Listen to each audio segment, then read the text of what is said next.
Now, 10 on your side is your local election headquarters, and 1 week from today, Virginians will go to the polls and cast their ballots. But early voting is well underway. Every seat in the General Assembly is up for grabs. But what does this mean for you? Our Lauren Moss joins us to explain. Voters will decide what the Virginia General Assembly will look like. All 140 seats in both Virginia State Senate and House of Delegates are on the ballot. Both parties trying to gain control of both the Senate and the House, but experts say the margins are razor thin.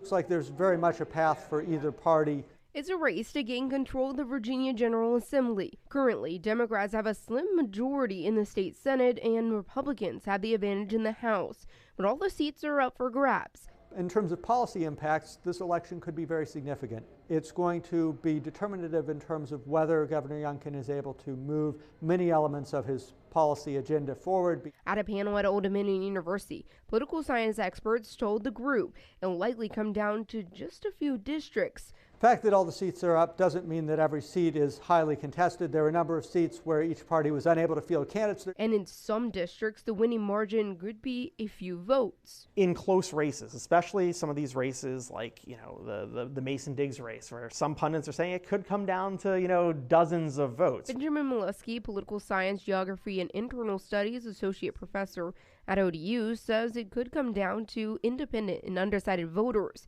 He says whichever party can get those voters to the polls, voting for them could see success. Political experts are also keeping an eye on voter turnout. This election is looked at as a relatively low turnout election.